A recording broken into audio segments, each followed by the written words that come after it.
Hi, and welcome to the Con's Virtual Open Day. I'm Mateo. And I'm Ruby. And we're first year musical theatre students here at the Con. Throughout this virtual event, you'll get the opportunity to hear from some of our leading academics and current students. And you'll get to see what it's like to be a student here at the Con, some of the amazing opportunities you can have during your degree, as well as the career opportunities that can follow studying here.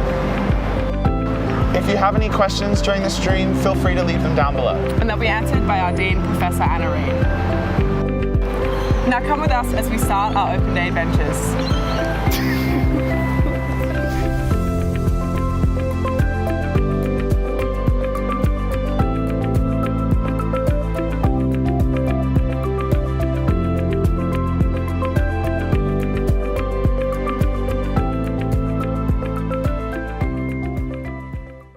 A very warm welcome to you on this virtual open day at the Sydney Conservatorium of Music, the University of Sydney. I'm Professor Reid and I'm the Head of School and Dean of the fabulous Conservatorium. If you're here today, it's because you love music and you think that you would like to make a life in music. Nothing could be a better ambition. In fact, this whole site is about a life in music because this is the oldest site of music making, continuous music making in the world. This hall that I'm in is Verbruggen Hall, which stands on top of the site of young men being initiated into dog and kangaroo dance. This was their university of life and they learnt this through their music. And now we continue that tradition here into the future at the Sydney Conservatorium of Music. If you're thinking about a career in music, then this is the best spot to be. You have so many options here. If you're a person who loves to play the violin, you'll play chamber music in orchestras, out in the suburbs, out in the city, overseas. You'll be so busy you won't know what to do with yourself.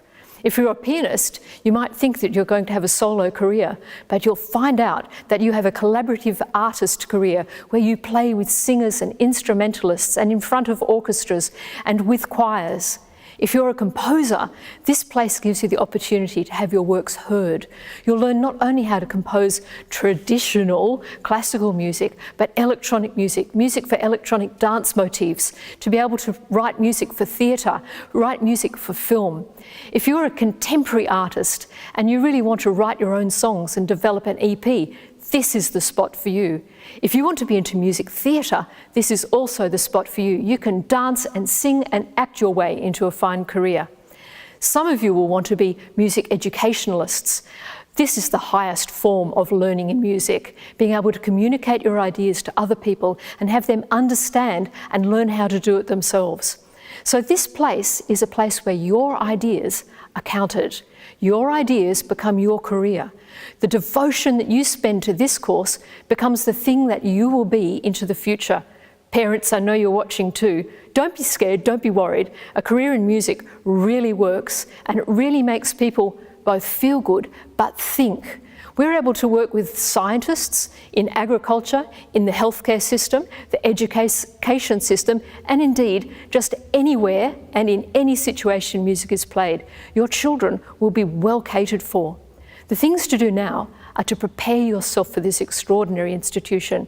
Make sure that you decide clearly what genre of music is your thing. If you happen to be a fantastic guzheng player, make sure you practice that and prepare for the audition. You will have a Chinese ensemble to play with. If you happen to be a jazz saxophonist, then practice those works as well. Make sure that you're at the top of your game so you can play all of those crazy jazz scales and things, improvise on a tune, and be ready to come and join our dynamic community. If you're a singer-songwriter, start to put down your best. Start to think, what makes your voice a unique voice? How do you manage that? So come here, enjoy yourself, explore our place, our building, our courses, our people, and we hope to see you here in the very, very near future. Hello, I'm Professor Matthew Hindson. I'm the Deputy Dean here at the Sydney Conservatorium of Music. I'm so excited that you're interested in coming to study music at the University of Sydney. In fact, I did my undergraduate degree here as well too. I'm a composer. I'm having pieces performed all over the world, but it was my initial education, my first degree that I studied here at this university, which really set me up on the path for success. So apart from the fact that it's the University of Sydney, one of the world's great universities, Why would you be interested in coming to study here with us? Well, firstly, we do have amazing staff on faculty here, and it's a good reason to come and study here. You want to be studying with the best. We also have amazing facilities, and if you come and visit us in person, you'll get to see some of these. But you know what the greatest and best reason to come and study with us is? It's the other students. You want to be studying with students who are as good or better than you, because that helps raise you up. It helps you achieve your best in music. And I'll tell you what, the students here are amazing, and you could be too if you come and study at the Sydney Conservatorium.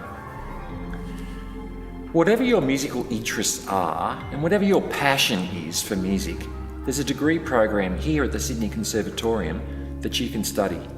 So you might study performance if you're interested in that, and that encompasses everything from the classical sphere through to jazz, even drum kit and music theatre. If you're interested in writing music and creating your own music, you can do the Bachelor of Music Composition, which is for composers whose ambition is, for example, to have a piece played by the Sydney Symphony at the Opera House, or you may be interested in writing film music or music for creative industries, or you may be interested in writing digital music, so music using computers. You may be a contemporary musician, in which case you can do the Bachelor of Music with the Contemporary Music program. You may be interested in music education. We have a fantastic program in that area. And indeed, some of you may be interested in things which are not music. And for those people, you can do a double degree here at the University of Sydney. You can do your music degree and either do a second major as part of your degree, or else do a second degree, the Bachelor of Advanced Studies, which includes so many units, so many different subject areas. It's quite unbelievable. You can do everything from French to soil science if that's what you're interested in. So it's really important you do your research, look up the handbooks, ask questions, and think about which degree it is that you really want to do. But the main thing is, we want you to be passionate about music, as all of us are here at the Conservatorium. What a great thing that is to be, I must say. It's such a privilege to be in some sort of profession that enables you to change the way people think and the way people feel. Now, if you want to study music here at the Sydney Conservatorium, it's a bit different to the rest of the university. Everybody who studies a music degree here has to do either an audition or an interview, and that depends, which one of those you do depends on what you want to study. So you have to do that, otherwise you're not offered a place. In addition, you have to be registered through UAC and put us as the appropriate preference, and the particular degree that you want to do as well. So make sure that if you are interested in studying music, and I can't say this enough, you do have to register for an audition or an interview. Many of you will have studied Music 2 or Music 1 at school, or maybe you did the IB. That's fine. You don't, in fact, even have to have studied music at school. But it's recommended you do, but if you don't, that's okay. As part of the curriculum that you'll study here in the music degrees, you do what's called principal study, which is your main instrument or discipline area, and associated units to do with that. You'll be doing music theory and oral skills. You'll be doing some musicology, so learning about what's behind the music, about the culture behind particular types of music and music practice. And everyone does some performance, and you'll also have some free choice. So we don't mind if you've done Music 2 or Music 1, or if you've done something else interstate. We don't mind about that at all. What's most important, in fact, is that you do the audition and have the interview. That's in fact the most important part of the process. Now, I know that some of you watching this will be not from New South Wales, or you may be from regional or even rural New South Wales, and you're thinking about, why would I study music at the Sydney Conservatorium? I do think we've got the strongest music program in the country, and the results from our students, and you'll hear later on some of our alumni, You'll hear what an amazing job they do. So again, if you want to study with the best, you come and study here. We like to support our students through scholarships. We've got over $1 million we give out every year in scholarships. Now, that's for certain instruments in particular, there's a lot of them, but the main thing is that if you're a really high achieving person or experiencing financial difficulty or just need a bit of help along the way, we do have a lot of scholarship funds available, so it's well worth investigating those. So please stay with us, and if you've got any questions at all, don't be shy, put them in the chat. We're going to have people answering them for you throughout the day. In a little while, you'll get to meet the heads of discipline areas. They're the real experts who will be able to really fill you in on the particular aspect of music practice that you're interested in. And the Dean and I will be back at the end of this session to answer any questions that you have. I look forward to seeing you then.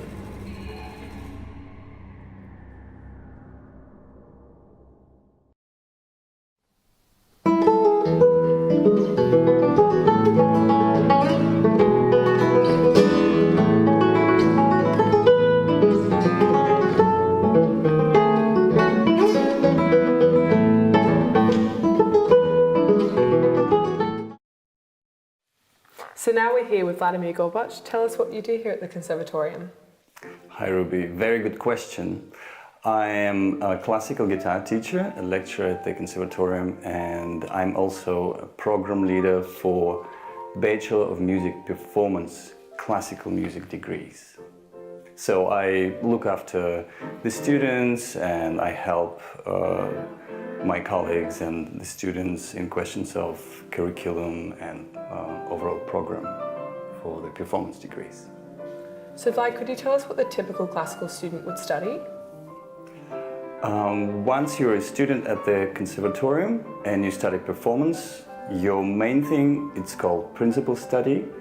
Whether it's piano or classical guitar, you will be having weekly 1-hour lessons with your teacher. It's one-on-one, very luxurious format of getting the instruction in the field. Then the curriculum offers a wonderful array of other performance classes such as ensemble, chamber music, string players will have orchestra, there is also choir, so it's very performance focused, a lot of exposure, a lot of communication between the students, and of course there is music history, music theory, so it's a pretty busy curriculum, and it's exciting too. So you told us about the orchestras and the larger ensembles. Now what smaller activities could a student be involved in? Students also have smaller format chamber music classes. They will collaborate with somebody from their stream or maybe somebody from outside of their stream, like violinists will collab with pianists or guitarists will collaborate with voice, and so then there is also one-on-one instruction with the chamber music tutors. And there is composer performer workshop, so all those wonderful opportunities are on offer as well. Vlad, could you tell us a little bit about the teaching faculty here at the Con? Well, our teachers in performance are all acclaimed musicians with really incredible reputation in their field, and that's why they're teaching here. And they're all really wonderful and accessible people too. So we have people who have been working or worked in the past in major symphony orchestras, and they're leading performance in their field. They're active performers, so they take the inspiration from the stage into the classroom. Really, that's the principle. At the end of their degree, what career opportunities are there for students undertaking this degree? So our program is designed to develop a really complex and diverse set of skills. And the students can go and become performers. It's a very competitive field, or they may choose to go into education and be music teachers, or they can even go on, and the curriculum offers the set of courses where they can learn to be leaders in arts at large. Lastly, could you tell us a bit about what travel and international opportunities there are for students of this degree? Our students have wonderful opportunities for support and for travel overseas. For instance, if it's a semester break, there are programs that support students if they wish to go overseas and have a masterclass at some other school in, let's say, in the US or in Europe, or they wish to attend a summer school. So there is a large array of scholarships offered for the students that help all our students realize their potential. Great, thank you. If you have any questions or you would like to know more about the performance degree, get in touch with Vlad. His email is linked below.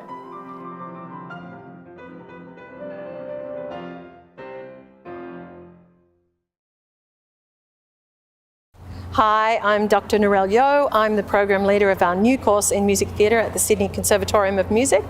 I'm right now underneath the Harbour Bridge because our dance component of the music theatre course is delivered through Sydney Dance Company, which is right behind you in this beautiful wharf area of Sydney on Hindson Road.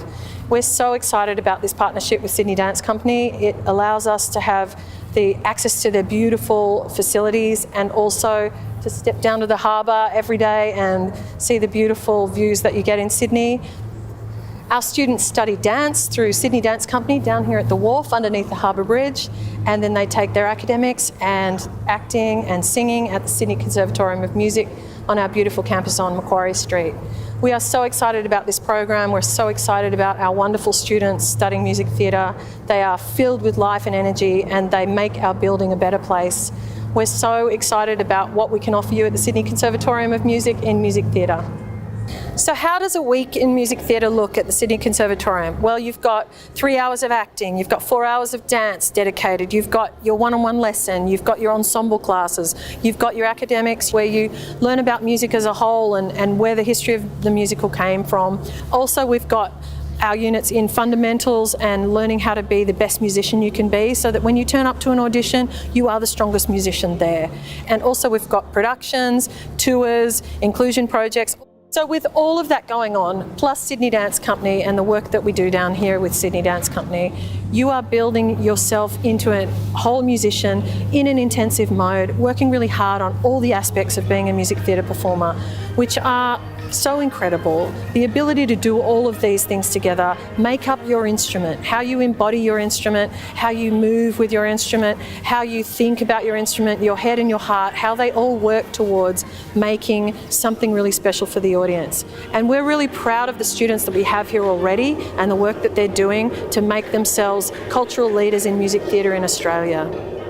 Being based in Sydney means that we have access to some of the most amazing practitioners in music theatre in this country. We have wonderful faculty, including people like Peter Cousins, Margie DiFerranti, Bev Kennedy, so many people, Rob McDougall. We've got a range of performers and musicians, also held together in our ensemble class by conductor Simon Kenway. We have so much going on in terms of our faculty that means you get just the absolute best of what you can achieve in your profession, and then that inspires you to become the best music theatre performer that you can be. And we think that's a real important part of what we offer here. One of the other things that we offer is masterclasses with great performers from around the world. We also have access to all the shows that are running through Sydney and have had already opportunities to get into those shows and meet with the performers and really get that hands-on experience of what it's like to be a music theatre performer.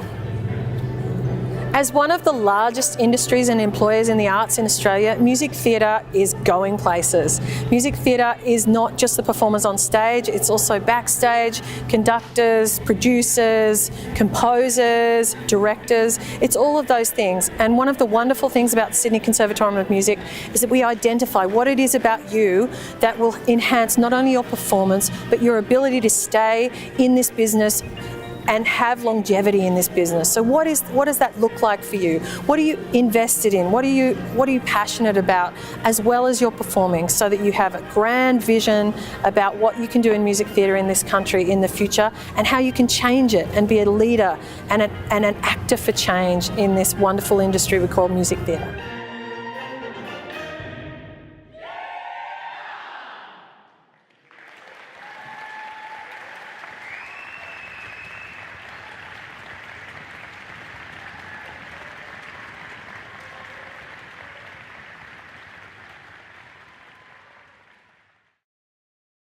Hi, I'm Jo Lawry and I'm one of the faculty here at Sydney Con, and I also run the Equity in Jazz program.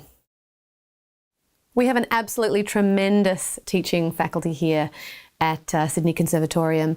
A wide variety of instruments, a wide variety of personalities and players and approaches. We're chaired by Kevin Hunt, who is an amazing pianist, a beautiful teacher, and he's got an international experience and reputation, but also is deeply, deeply committed to exploring and communicating what we have to say as Australians in this music.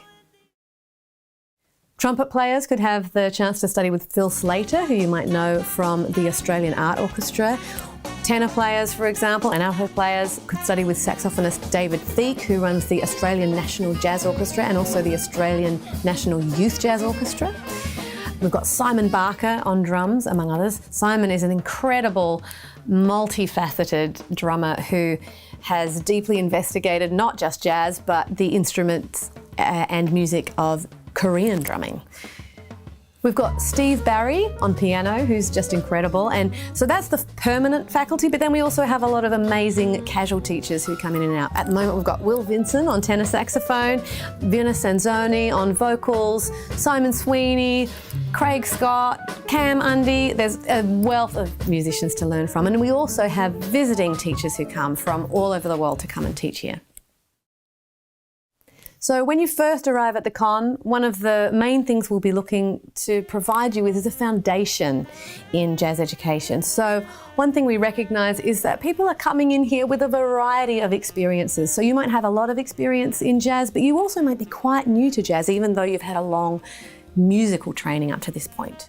We're going to cover the whole range of what you need to know as a jazz musician: ear training, jazz history, small group arranging, large ensemble arranging, small ensemble playing, large ensemble playing, but probably one of the crucial relationships and experiences you'll have will be your one-to-one lessons. So every semester you will have 12 lessons with your dedicated teacher that will really provide you with the mentoring and close supervision that you need as you're starting on this incredible jazz journey.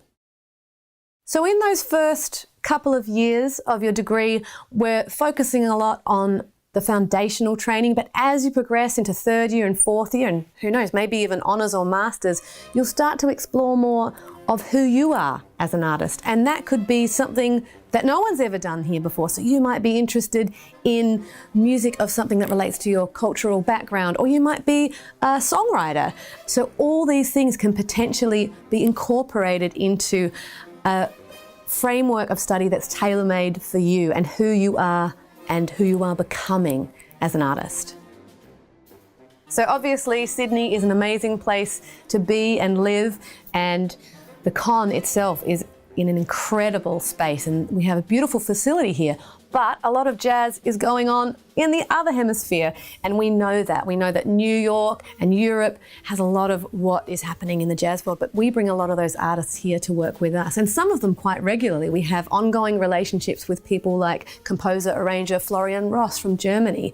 I myself am travelling back and forth between America and London and Sydney Conservatorium. We have visiting masterclasses from people like Melissa Aldana, who is a Grammy-nominated Blue Note artist. We have Eric Harland on drums, who was just here recently, and we have all these people that are constantly bringing the rest of the world to us. So it may be that at the end of your degree, you become a touring jazz musician. With an international music career, you might be a music teacher in a high school, but there are also a wealth of other careers and skills that you can be preparing for through this degree. In many ways, what is at the very centre of jazz study is improvisation, which is solving problems on the spot and communicating. So you can imagine what a wide variety of careers this can help you with in management, in dealing with people, in all the creative arts and beyond. So as I mentioned, my specific role here is as Equity in Jazz Program Leader. We have an Equity in Jazz program here because one thing that we're really passionate about at the Sydney Conservatorium is equity of access, inclusion and diversity. And you'll see that across our entire program, that we are working to make change and be leaders internationally in this particular way. Hi, my name is Dr. Daniel Rojas, or Dr. Daniel Rojas, depends on how you want to pronounce it, Spanish or the English. I am the Program Leader for Composition and Music Technology here at the Sydney Conservatorium of Music, University of Sydney. In our unit, we have 3 programs. We have the Composition program, which is about writing music for the concert hall. It's our art music program where we teach you how to compose music for instruments, for orchestra, for choirs and so forth, and assisting you in finding and developing your own personal creative voice. We also have our Composition for Creative Industries program, which is about composing music using music technology as well as notation for a range of commercial applications, which may include writing music for film and television, music for video games, music production, and so forth. So it's quite a versatile degree to prepare you for working in the commercial music industry. We also have our Digital Music and Media program, which is a composition degree tailored towards composing with digital music technology and through a range of different software applications and also with a range of different musical genres. During your study here with us at the Sydney Conservatorium of Music, you can expect to study with a range of professional musicians, of composition teachers who have their own careers in their respective fields. We also have many industry contacts that we start liaising you with throughout your degree, so they can get to know you, get to know your work, and even give you the opportunity to pitch your work to them as well.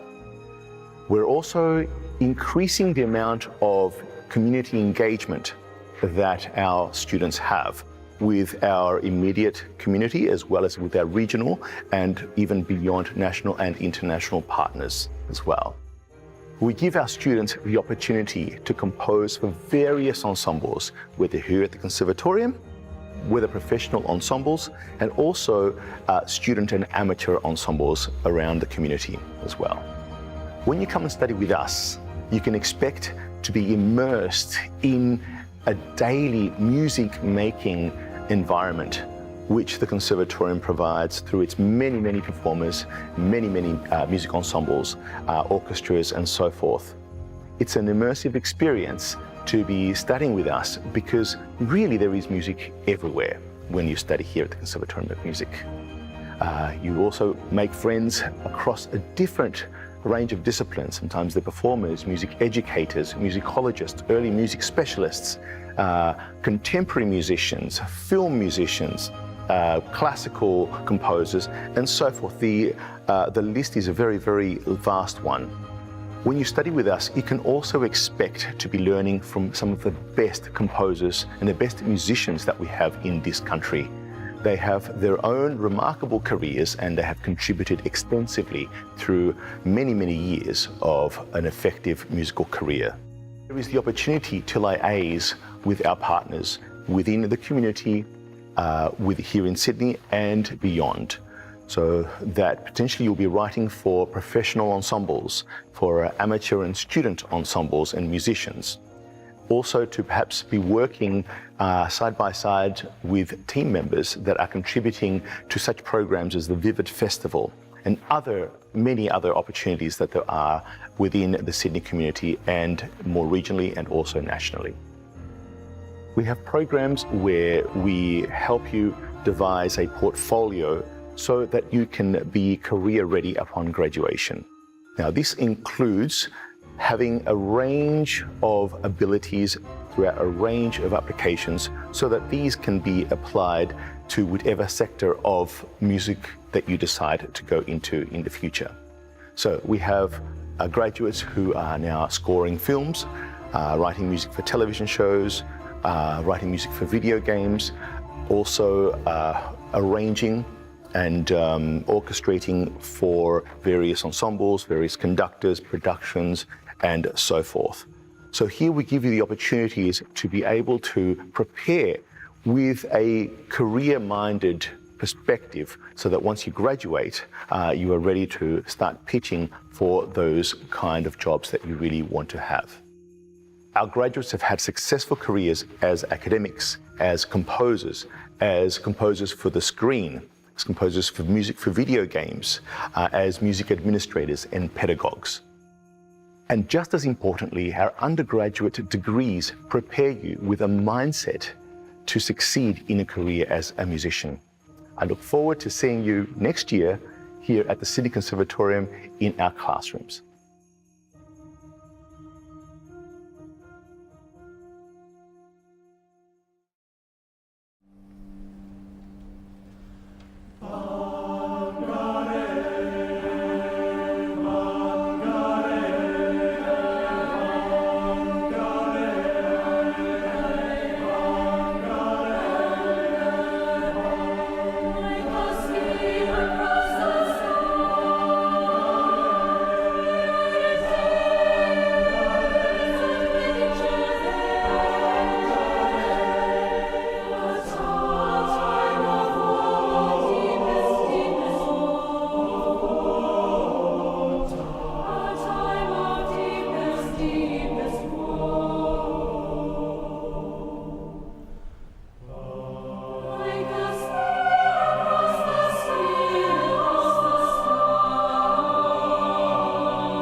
Well, welcome to our Sydney Conservatorium of Music Virtual Open Day. I'm Professor Reid, the Head of School and Dean of the Conservatorium, and beside me is... I'm Professor Matthew Hindson. I'm the Deputy Dean of the Sydney Conservatorium, and it's great that you're with us here today, really fantastic. We're speaking to you from Gadigal land. The Conservatorium is on the site where Europeans first met Indigenous people for the first time. On this site, it's a real university of knowledge, so I acknowledge the traditional custodians of the land, particularly for their wonderful expression of understanding the world through their music and dance, which is what we do here at the Sydney Conservatorium of Music. If you're here now, it's because you're very, very interested in coming to the Conservatorium. So we'll tell you a little bit about it from the questions that you've been asking in the last half hour or so. So the very first one is about auditions. I'll pass over to Matthew for that one. Thanks very much, Anna. And so with the auditions, what's most important, as I've said in my introduction, everyone who does a degree, who gets into a degree at the Conservatorium, does an audition or an interview. And the most important thing for you to do there is to look up the website. On the website, we have the criteria and what you need to do to register for an audition and, for example, what sort of music you play. So it's pretty clear in there. There was a question in the chat earlier about, for example, if you're auditioning for piano, can you play one of these Bach pieces, or can you play another one? And I do believe in the audition requirements it says you have to play a polyphonic piece. So if that's what it says, that's what you do, okay? I know that, for example, if you're auditioning for or applying for the contemporary music degree, often some people, it says you've got to put in 3 original tracks. Sometimes people do covers, which is not really what we want. So please read those requirements really carefully and register for an audition. You have to register through the system that is linked through the website. So that's a really good question, and I just can't stress how important it is. Sometimes we get people, don't we, Anna, who put us down as number 1 in their preferences on UAC, but they haven't done an audition, so they can't be offered a place. Yeah. Now, so we're a very practical school, which leads me to the next question that came through the chat, which was, are we back in the building? What's the relationship between online and in-person balance because of COVID and various other things? Well, we are predominantly a performance school. Even if we're a composer or contemporary music or any of our variations, we are in the building because we work with each other all the time. So even during COVID, we were trying as hard as we could to get people back into the building. Now we're totally back in the building. On the other hand, we do have some online options for students, mostly who are not doing music as their primary degree. But just have a good look at the website when you come in. Expect to be here. I expect to play with people. And that's so important, isn't it, Anna? Because, you know, as I've said, one of the most important things that you get from doing a music degree at the Sydney Conservatorium, it's not just the great teaching, it's not just facilities, but it's the interaction with other students. Yeah. Typically, the people that you typically the people that you meet whilst you're studying are going to be the people that you're going to be hanging around with for the rest of your musical career. So it's very important to try and build relationships, some with your immediate peers, but also those beyond you in the other degrees of the Conservatorium. That's where work resides for musicians these days. But we're also very keen on enabling people to do courses that are above and beyond music as well, depending on your interests. So Matthew, can you tell us a bit about the BAS degrees? Yeah, okay, so in the Conservatorium we have straight music degrees, and I know like that was what I wanted to do when I left school. I just want to do music all the time. But if you're interested in other subjects areas as well, you can do a second major. Now, if you're interested in the contemporary music program or composition for creative industries or digital music and media or musicology, you automatically in your degree can do a second major. It's built in, that possibility is already built in there. But if you're interested in doing a performance degree or a Bachelor of Music Composition and you want to study a second major, you have to do a second degree alongside it. It's a double degree and it's called the Bachelor of Advanced Studies. And in that degree, what you do is you add 1 more year to your degree. It's 5 years rather than 4 years. But then you get to choose a second major from this thing which is called Table S, which has so many different subject areas. I mean, really, there's not much that isn't in there. So if you're interested in, say you're an oboe student, but you're also interested in banking, and finance, you could do that. But if you're really interested in following that through, you need to think about doing the Bachelor of Advanced Studies alongside your Bachelor of Music Performance. Basically, the BAS means that you can pretty much do a double degree with music and another area of the university, either with us as the main home or with some other area of the university as the main home. But the most important thing to do is that if you really want to have a full conservatorium experience, make sure that you audition. So a question has come in about live or video auditions, what advantage is there? So, of course, when we were in COVID, we just did video. We learnt a lot from video. We learnt that students can really prepare extremely well for their audition through the preparation of a video. What we also learnt was that students who are at a distance from Sydney Conservatorium are finally on an even playing field. You don't have to travel 300 kilometres to come to an audition. You don't have to travel 3,000. You can do a video audition. I would recommend that for students who are in remote areas. You'll be treated as fairly as any other form of audition. But I have found out that with a live audition, the teachers particularly love to hear you in that sort of high pressure immediate situation. They want to see how you act and behave as a musician when there's an audience, admittedly a bit of a frightening audience, but they can see your musicianship shine through. So there's not an advantage one way or the other, but whilst we have the capacity to do live auditions, we'd really like you to try to make one of those, except of course if you're in one of the portfolio areas where a submission of your portfolio is important, and then you'll be coming to an interview, which I think is online interview using Zoom. So it's a very, very convenient way of doing it. Another question that has come on is about our special entry stream called CASAS. You probably know very much more about that than me. Okay, so this CASAS stands for Creative Arts Special Admission Scheme. And what this means is, if you're in Year 12, and I think it's only in New South Wales, I might be told right or wrong, it's only if you're doing Year 12 in New South Wales and you audition for us, when we're looking at through your and assessing your audition, we get your school results in your predicted ATAR. And if your predicted ATAR is 70 or more, that means we'll give you an offer straight away. You don't have to wait until after the HSC, which is a big relief, I think, to many students, because if you're as passionate about music as I know so many of our students are, you know you've got your offer to come to the conservatorium before you've even done your exams.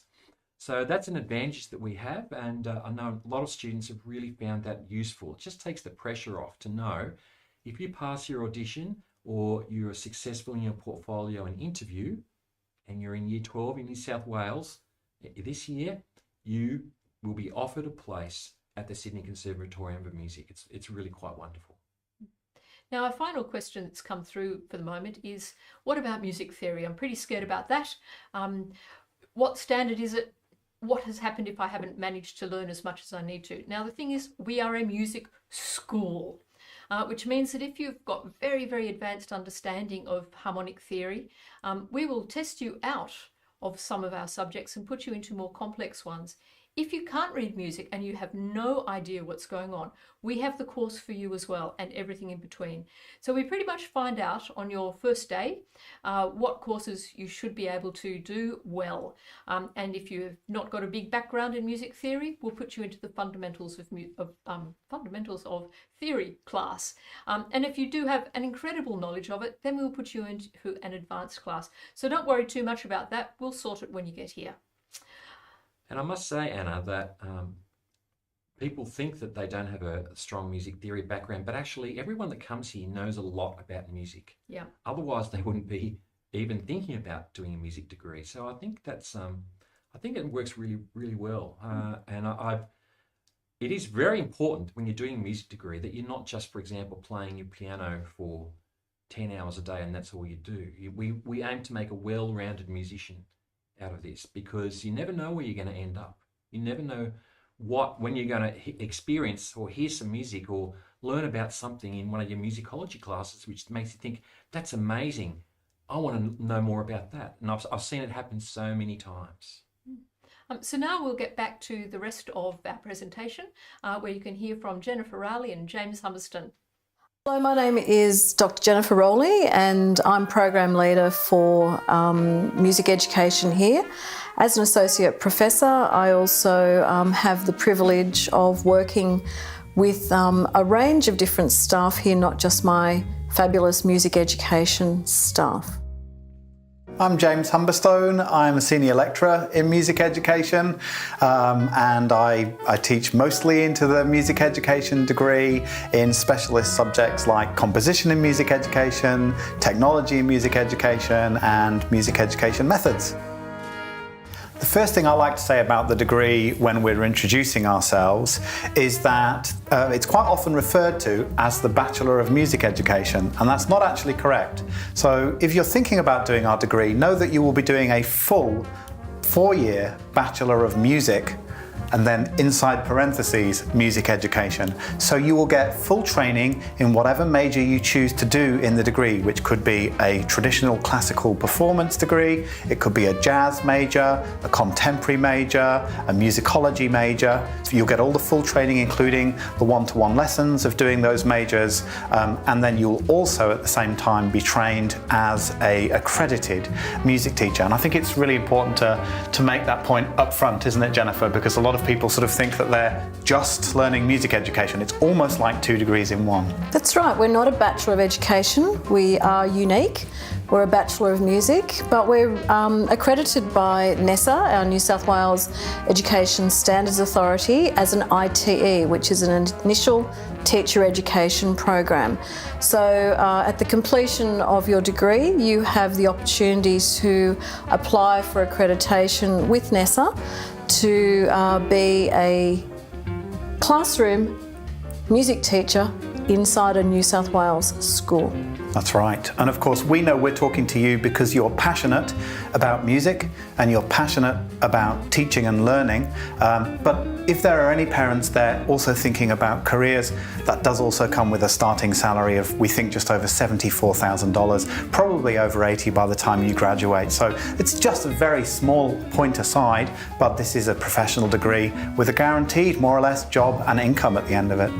And we like to also point out that of all the salaries out there, architecture, doctoring, lawyering, teaching is actually the highest starting salary for a graduate. Well, as James said, you are here doing a Bachelor of Music with everybody else at the con, and you choose a principal study, and you'll see the different choices that you have inside those principal studies. And so for your first few years here, you're focusing significantly on the completion of that principal study. That's not to say that you're not engaging in education courses. And it's important to know that we like to establish a real synergy with our cohorts in that first year. And so in first year, first semester, you're working together as a cohort of music education students whilst also engaging in your principal study. So a typical day for a first year, first semester would be working inside your principal study, but you're also working inside music education with our first course, which is about introducing you to some of our initial pedagogical music ideologies and philosophies, specifically around the ORF That's right, method. Yeah, Orff, Keatman, Schulwerk, yes. Yeah, which James leads as the Unit of Study Coordinator. So for a first year, that's a combination of music skills, principal study, some initial education units of study, and also moving into the histories. Yeah, and I think probably the greatest consistency of the music education degree is its inconsistency, or probably a better way to put it, its diversity. If we think, and Jennifer's just given a great picture of what happens in first year, but by fourth year, our students are doing such a wide range of things. So many of them will have finished off their principal studies, but that's involved giving recitals, finishing their first EP if they're a contemporary student, doing gigs. Most of them have built up really big teaching studios, so they've actually got nice little incomes coming coming in on the side, or they're playing for some of the top ensembles in the area, or maybe even doing tutoring work with some of the top ensembles in the area. And that reflects the kind of diversity of careers. Another thing Jennifer pointed out earlier on is that you're qualified as a classroom teacher. Now in New South Wales, that's a secondary school qualification, so you're qualified to go and teach in a secondary school teaching music. However, many of our students end up conducting bands and choirs and orchestras, which is something that my colleague Jim Coyle leads here. Many of our students end up working in non-government organisations and culturally diverse music, something that Dr. Thomas Feenberg is very expert in. And even though we're secondary accredited, many of our students actually decide to become primary specialist music teachers, because here in New South Wales, because we don't have a specific accreditation for that, once you are an accredited secondary teacher, you can take music classes in primary schools on your own. And again, that's classroom time in the classroom, but also the big band, choir, orchestra, and non-traditional ensemble scene that's going on here in Sydney. So in other words, it's really not a degree where you're boxed in, even though you're accredited to do one specific thing. We've got a lot of students working inside both formal and informal and traditional curricular music education, community music, and outside in the broader community as well. And I think one of the true benefits of being a Bachelor of Music student here is the opportunities that are offered for you to network and to be part of that very broad music community. When you apply to the con, you will have to complete a specific audition or portfolio and or interview for that major. So if you choose to do a classical performance, it's different to if you choose to do contemporary performance, if you choose to do jazz, if you choose to do musicology. So there are a number of hoops to jump through, and we do have very, very high, as in the level of students who get into the music education degree are incredibly high, but please do try, and please do, this is the little inside running hint on the UAC application, you can apply to the con more than once. So if you really are thinking, well, I play some keys or I play some guitar and I'm not sure whether I'd rather do classical or contemporary, apply for both. If you're thinking, I want to be a performance student, but I want to eventually be a teacher, and I can't decide whether to do performance and then maybe later a master of teaching, or whether I want to come straight into music education, apply for both. The deadline when you can change the preferences of those options is right up until the end of the UAC period. You can even come and actually do your interview and your audition here and then change the order, and we'll make the offer to you once those close, based on the preference order that you've put in. So yes, apply early and apply often. If there are postgraduates here or simply undergraduates really trying to plan out your future, I know I was one of those. I knew that I wanted to be a composer before I knew that I wanted to be a teacher. In fact, I was pretty sure I didn't want to be a teacher because that's what both my parents did. So I applied and did a undergraduate bachelor's degree in composition, a Bachelor of Music Composition, and then when I finished that, I fell into teaching, discovered that I loved being in the classroom and I loved working with young people, and then I did a Master of Teaching, which qualified me to be a music teacher. So you can actually do that whole journey here at the con. You can come in, do a 4-year degree in performance, jazz, comp, whatever it is that you're really interested in doing, and then stay with us for another 2 years and do a Masters of Teaching. And the Masters of Teaching will lead to exactly the same qualification in terms of accreditation that you would have got, but you'll end up with 2 degrees. So again, if you're really not sure, my advice is put yourself down for all of those things on your UAC form. You've still got a little bit of time, plenty of time to decide exactly what your path is. And if you need any help, then please contact us, because we'd be really happy to talk further about your individual case, or perhaps something that you really have as a burning question. We'd also be really happy to help you with your teaching statement if that's something that you need. We're just looking for amazing and passionate people who want to become music teachers. Hi, I'm Dr. JD O'Regan. I'm Dr. Paul Mack. Dr. Toby Martin, and we are all lecturers in contemporary music practice at the Conservatorium of Music. unlike any of the other degrees at the con, this one focuses on contemporary music, pop music, writing your own songs and marrying that with production and how to express an idea, an original idea, to get the sound from out of here into your ears. Yeah, I think that's definitely the defining difference between what we do and some of the other degrees at the Conservatorium, that we're all about original music, we're all about original songs, about you know, finding your own original voice as a songwriter and a performer, and yeah, we'll do that in the studio, we'll do that in live performance, all facets of contemporary music. Rather than you graduating as being a really great songwriter or a really great producer or a really great guitarist, I guess the idea is that they can record and produce their own stuff really well at the end of the degree. And we're here to support all kinds of contemporary music, so if you are just, you know, if you're a singer-songwriter, we're into it. If you like to play country music, if you are in a metal band, if you play rock and roll, like whatever kind of genre you'd like to play, we're here to support it. In any week of your studies at the con, you'll be doing a couple of hours with us, or people in our gang, which is the Contemporary Music Practice Gang.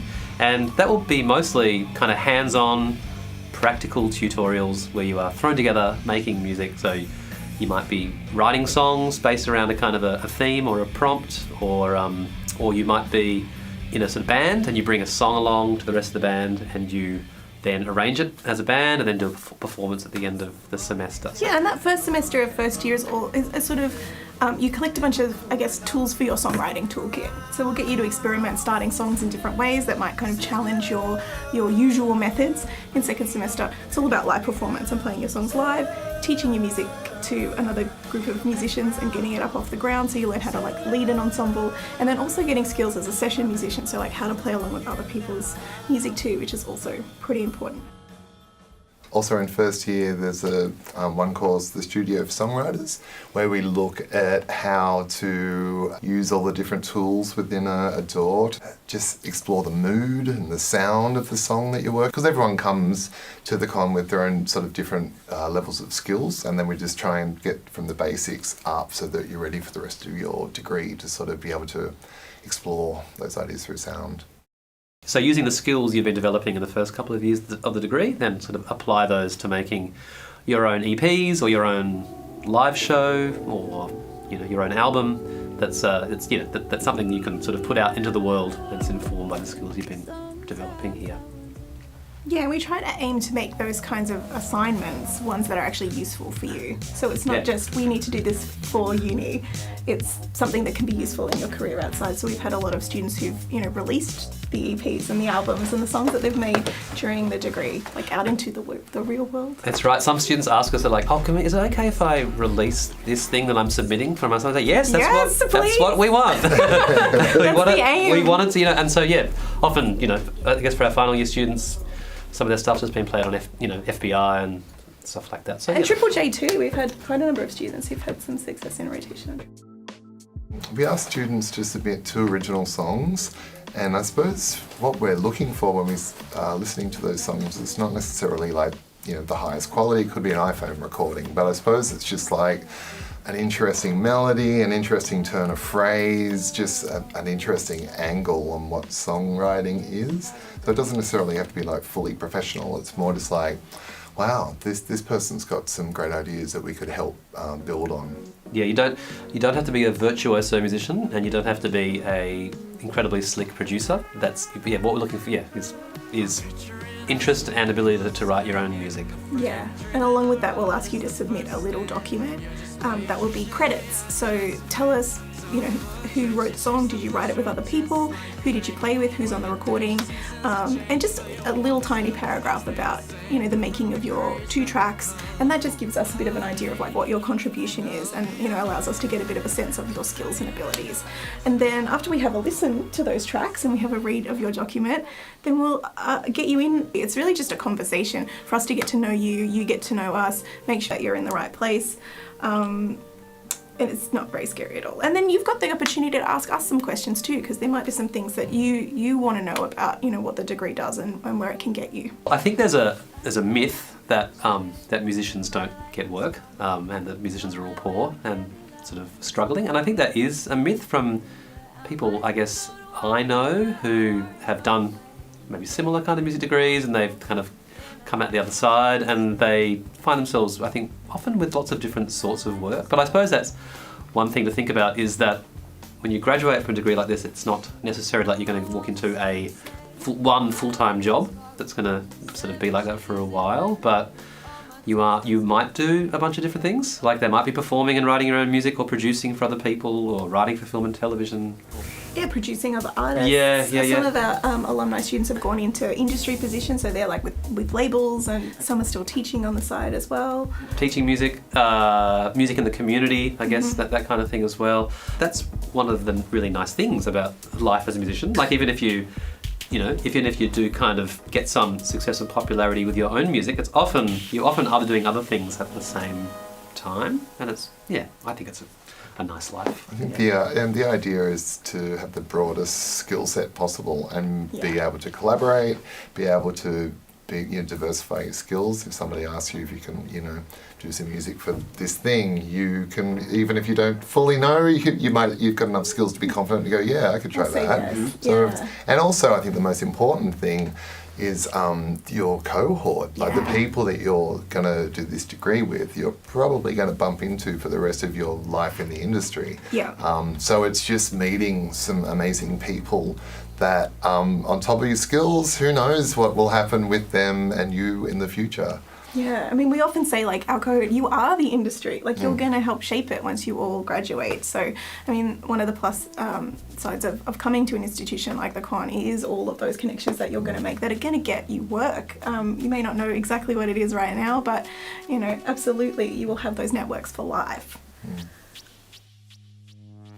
We've had some students who tap into that network of other players and will write their pop music, know how to record it, but also have, a wind ensemble or string players joining them.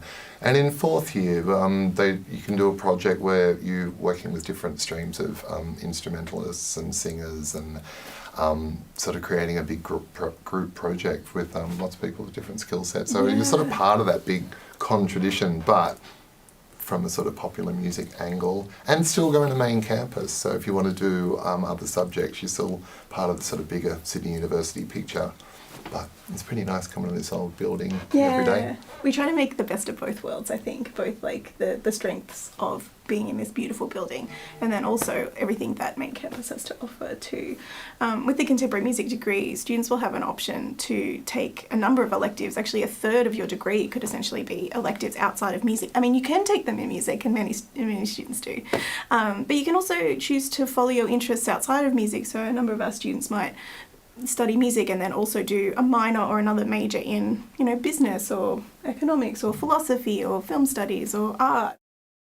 I think one of the joys of our job here in the contemporary music program is that, the amount of amazing young artists we get to listen to encourage, to cheer on, to help develop their sound.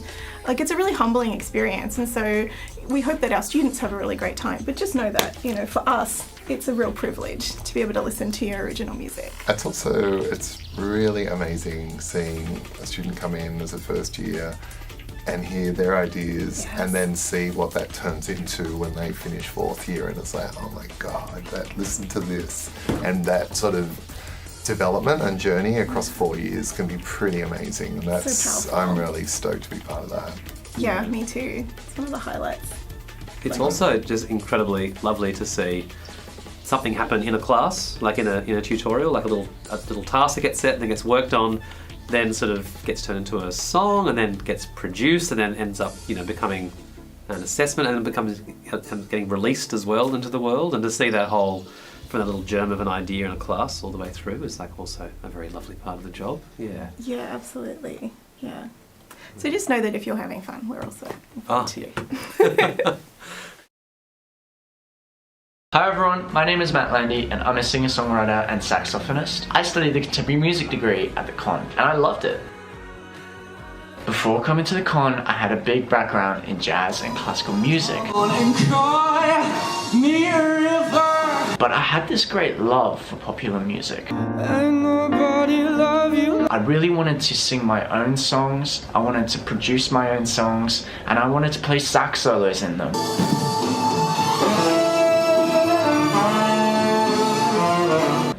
So I chose the contemporary degree because it seemed like the one that most fit for me. And I'm so happy that I did, because my lecturers, JD, Toby, Paul and Rainbow, really helped me during those 4 years to hone my songwriting craft, get my recording skills up better, my producing skills better, my band skills, live performing skills. They just really helped me grow as a performer.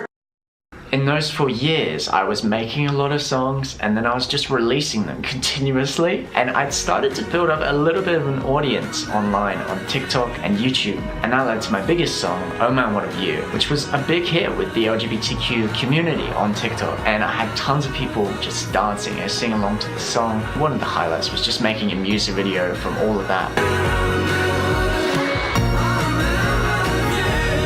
The song going on to get 80,000 plays or something. One of my other songs, Picnic in the Woods. Wow! Went on to be a massive crowd pleaser, and I get to perform it with the Ramshackle Orchestra.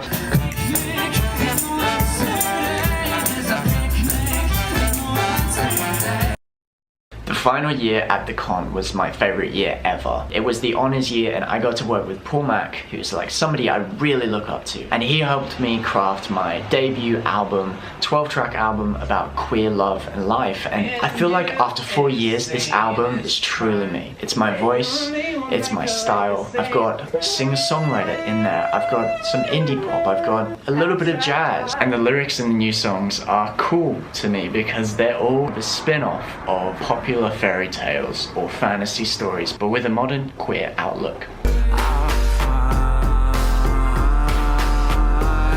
And I love you so much I'd say that this draft won't ever go away. I'm looking to release it now next year, and I've got some listeners that are eager to hear it. I'm super grateful to the con because they've given me so many skills for music, and they've helped me make so many friends, connected with so many other performers, and now I'm just excited about my future. So now we're here with Dr. Alan Maddox and Dr. Chris Cody, who work in musicology. Would you like to tell us a bit about what you do at the con? Sure. Musicology is kind of all the bits of music that are not the actual doing of composing or playing music. It's all the stuff about music. And so everybody who comes in here does some aspects of musicology. So it's going to be things like music history, music theory and analysis and so forth. All of those come broadly under the heading of musicology. So if you want to be, for example, a brilliant piano player or a contemporary musician or whatever it is, you need to know some of that theory and the kind of background and where your discipline comes from in order to be good at what you do. Yeah, and you know, I often explain to students that musicology is really a way of being critical about music and understanding music as a force in the world. And one of the things that we like to talk about is how musicology helps us become advocates for music. You know, when we want to make the world a more musical place, when we want music in more of our institutions, when we want music in more of our films, when we want just a more musical place to live, we usually turn to musicologists to help us think through how we can do that. I know that that's sort of an abstract concept, but what really boils down to the way that we talk about music with each other, the way that we are sort of celebrating the music that we make here, and the way that we're talking about what it is that makes us particularly unique and exciting musicians. So with that in mind, what would you say is something a future student could look to expect as a part of musicology in their course from the day-to-day? Yeah, well, pretty much every student who comes here will do some of those kind of basic things in the history and the theory of music. So whatever discipline you're in, whether it's contemporary music or jazz or classical music, you're going to do some history of that area of music to kind of understand where it's come from and maybe where it's going. And you also do music skills, so that's stuff like harmony, analysis, oral skills, so ear training, to turn out a really rounded musician. And that goes for everybody who comes into this place. We don't let you out without having good skills in all of those areas, which develop you as a musician. And one thing all new music students take at the Conservatorium is a course called This Is Music, which is our sort of gateway entry course into being a critical and reflective practitioner. That course, we take all of the sort of heavy hitters, the most exciting people that we have at the conservatorium. We invite them in to give guest lectures through a 12-week program, and we invite students to think about the kinds of creative work they want to do. We want you to be reflective and engaged and innovative practitioners from the get-go at the conservatorium. And this course is really about helping you develop a plan for how you're going to do that throughout your degree. What would you say to those who are passionate about musicology in and of itself and want to pursue that as its own career path? Yeah, well, that's something that we're pretty passionate about. We have a specialisation in musicology, so if you come in the Bachelor of Music, you can do a major in musicology, which means that you specialise in the study of music throughout. So that one of the great things about the musicology major is that it is one of the most flexible degrees in the whole university. So it's a specialist music degree, so you do all of those core things in music skills, in harmony and oral skills and history and so forth that everybody else does.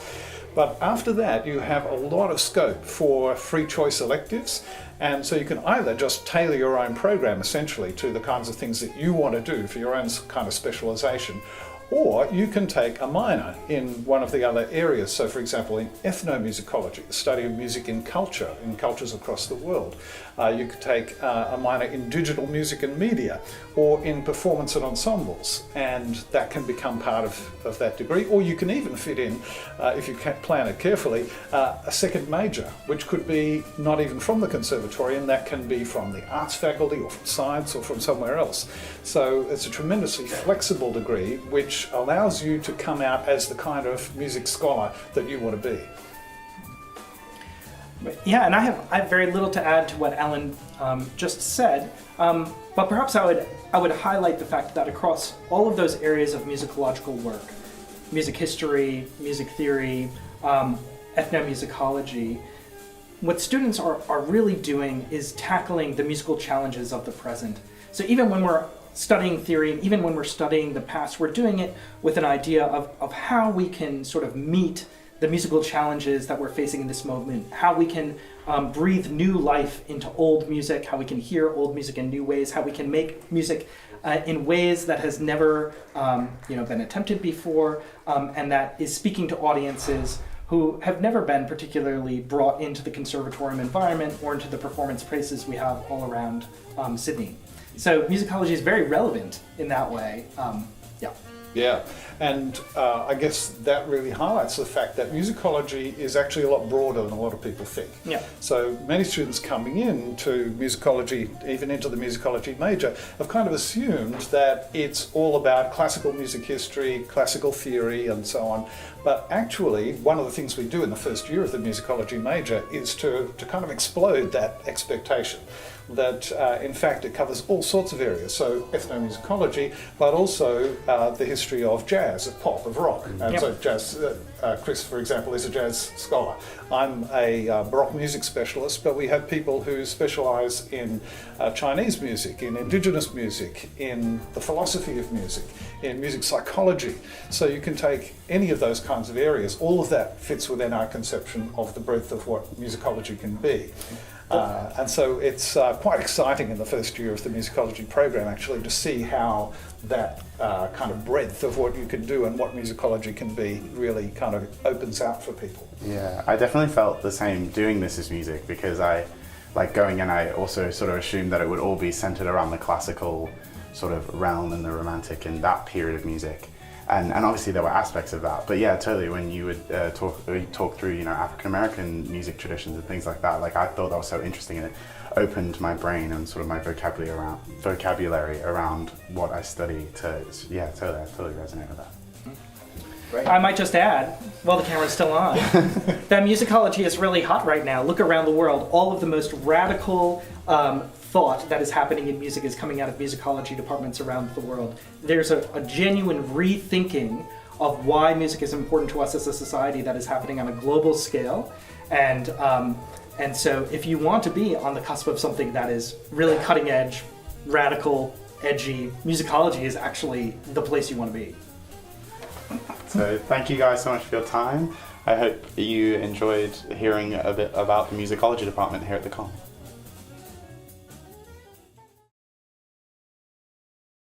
My name is Lulu Liu. My Chinese name is Liu Lu. I'm a performing artist. I play the instrument called the pipa. I'm a lecturer here at the Sydney Conservatorium of Music. Chinese music ensemble has established in early 2016. We had students from across the whole entire university, which is very unique unit study. And also we have non-Western instrument study, which is Chinese musical instrument study at the Sydney Conservatorium of Music as well. We have both international students and the domestic students. And over the years, the student number has been increasing. So we provide instrumental study, like we have weekly instrumental lessons, and we also have seminars, and we also have concert. Yeah, so within this Chinese music ensemble, you will have the weekly instrumental lesson with a specialized tutor. And also you have the seminar, like once every 2 weeks you will get together with the rest of the students in this unit study and then learn the history and the cultural background of a particularly music genre, which is Chinese music. Then you have tutor rehearsal from week 5 onwards. So you're going to get together with the entire unit study students, members, from sometimes even the guest performers from the community. And we sort of welcome all of them together, and then we share the stage to prepare the concert pieces with a very, very experienced conductor. So you get a chance to connect with all of the people within that ensemble through music making. So I think the best part of this unit study is that doesn't matter you are a musical student or you are non-musical student or you are very, very established musician or not, but when you come to this unit study, you will find your position. So we welcome every single of you to join this Chinese music ensemble. Even though you don't have an instrument, fine. You can have a loan with us. We can lend you a Chinese instrument to you. If you never touch the instrument, if you don't read the Chinese notation or Western music notation, fine. We can do the step-by-step learning and then to show you how to be part of this course. Within this ensemble, we pretty much focus on the Han Chinese instruments. We have instruments like pipa, ruan, erhu, zheng, bizi, and yangqin, and sometimes we even have mouth organ, which is sheng, and suona. So we pretty much covered a variety of instruments from Chinese music tradition. If you particularly, let's say, if you're wind instrument students, and then you probably want to try the Chinese wind instrument like suona or sheng. If you are violinist, probably want to try the erhu, which is 2-string fiddle. But if you are guitar students, or probably you want to try Chinese ziza, 21st string ziza, zheng, which is behind me, or the 4-string plug lute, pipa, or ruan. It's also a 4-string plug lute. Yeah, so a lot of choices. Within the past 6 years, we've taught students from different parts of the world, and they all came to this unit study, and then they all gained the knowledge of Chinese music, and then they share it with their own each individual community, and then they mix it and then make it so interesting. So I saw a lot of projects they've done with their own community. Probably you can say it's not really necessary Chinese music, but they have that as element. So I think that's very promising.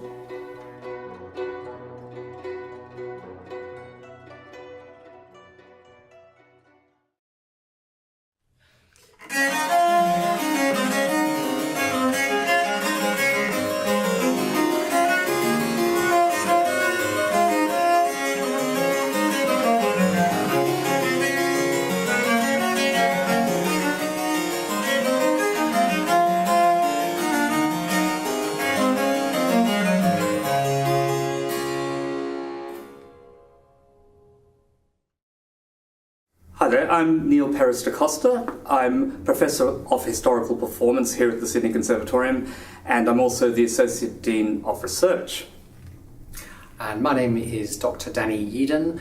I am a lecturer here, and I look after all of the units of study based on historical performance here. So the Historical Performance Unit at the Sydney Conservatorium really started way back in the 1980s. We've had teachers here teaching historical performance, but as a unit it really came together around 2005. So for the past almost 20 years we've been developing our curriculum, we've been building an instrument collection, we have many historical keyboards, we have historical violins and violas and cellos, and a whole range of wind instruments, including brass instruments, trumpets, horns, sackbuts.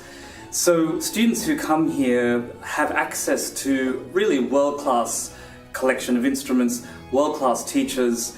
Our teaching staff here are drawn from the most wonderful artistic performers who are on stage here in Australia, but also in the world, and they come in and out of the conservatorium to teach students.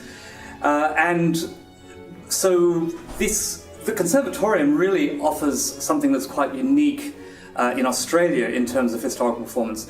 There's really no other place that offers an undergraduate course which specialises in historical instruments and voice and gives such a wide range of opportunities and educational learning. And other places, of course, in Australia do have historical performance, but not to the depth that we have it here. The other thing that the conservatorium offers is postgraduate study. There's master's courses, there's a Doctor of Musical Arts, and also a PhD in which you can specialise on historical performance and historical instruments and voice. So I would say that we are leading in Australia and very much leading in the world as well. I'll just say a few words about day-to-day life in the historical performance unit here at Sydney Conservatorium. Students all engage in principal study, so they'll select an instrument or they might actually choose to study voice from a historically informed perspective. So there's a whole range of instruments, as you can imagine, that are possible to study here. This one that I'm playing here is a viola da gamba, which is a kind of predecessor to the cello, and it has gut strings, and the bow that I was using, as you might have seen that I was holding the bow from underneath. So this was a really popular instrument in the time of Henry VIII and Elizabeth I. There are many instruments that can be studied within our division. So, in addition to what Danny's just added in about what we also offer chamber music in historically informed performance, and also a chance to play in a bigger ensemble, which we call the Early Music Ensemble.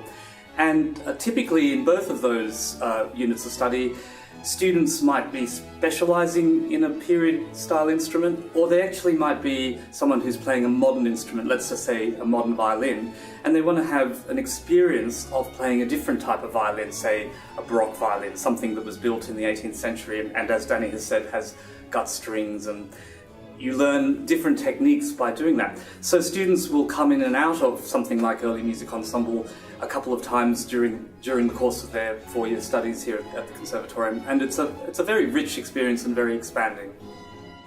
So in addition to the string instruments that I've referred to, and also the keyboards, the historical keyboards, we also offer courses in historical wind instruments, such as oboe, flute, recorder, bassoon, clarinet, and we also offer a course in historical voice, which offers a different perspective on approaches to singing. So we have a really diverse range of instruments that can be studied for principal study. So also we have strong associations with professional outfits here in Australia who are working in the area of historically informed performance. For example, the Australian Brandenburg Orchestra with Paul Dyer, and also Musica Viva Australia. So whenever they have artists coming out, they allow their artists to come here to the con and impart their knowledge to our students. So it's a really wonderful symbiotic relationship with these professional institutions. So students who study here at the Conservatorium have on offer for them a rich, diverse range of activities that they can take up when they finish. These will be opportunities to form careers, to earn money, and to make a really great living in historically informed performance. So, for example, in Australia, we have literally 20 to 25 groups at the moment that some of them have formed very recently, and they're all doing concert tours and they're doing educational work, and they more and more need players who are coming out of colleges to work with them. We have, as I've mentioned before, the Australian Brandenburg Orchestra, we've got the Australian Chamber Orchestra, we have Pinchgut Opera. We also have the Australian Haydn Ensemble, the Australian Romantic and Classical Orchestra, and Ironwood and Salut Baroque, and the list goes on. And those ensembles are actually mainly working in New South Wales. You could also find similar types of ensembles around the country. So there are many great opportunities for students in historical performance to forge a career. Many of our students here in the HP division have gone on to do further study overseas before forging careers for themselves. Notable alumni are Matthew Greco, Anthony Hamad, Anthony Albrecht, Annie Gard, the list goes on and on.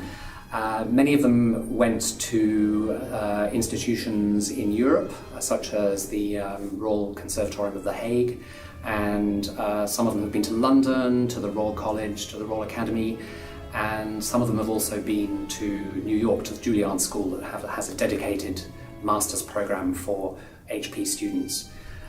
So there are great opportunities to be had overseas, both educationally and also, of course, in the huge number of orchestras and ensembles that exist in all of the major cities across the world.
Hi, my name is Damien Ricketson.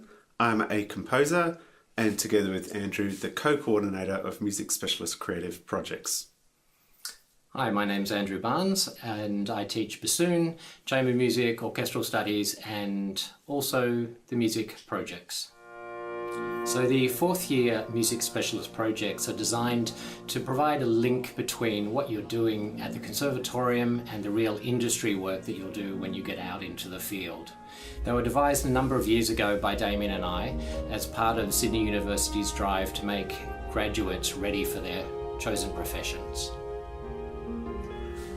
Music Specialist Creative Projects is something that students do in their final year, and it involves mixing up students from different disciplines at the university. So that's our classical performers together with our contemporary musicians, our jazz musicians, our composers, digital music and media students.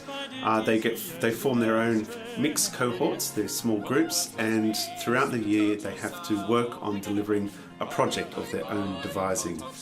Some students work on an album or an EP, some put on a an ambitious concert, and others do films or even games or podcasts. So really it's a student-led item, and they come out of it with a real-world public-facing outcome. The way the course is run is lectures every week for the first semester, along with working with your supervisor in small project groups. The lectures are designed to cover all the topics that you may come across in a real-world situation, and Damien delivers these lectures.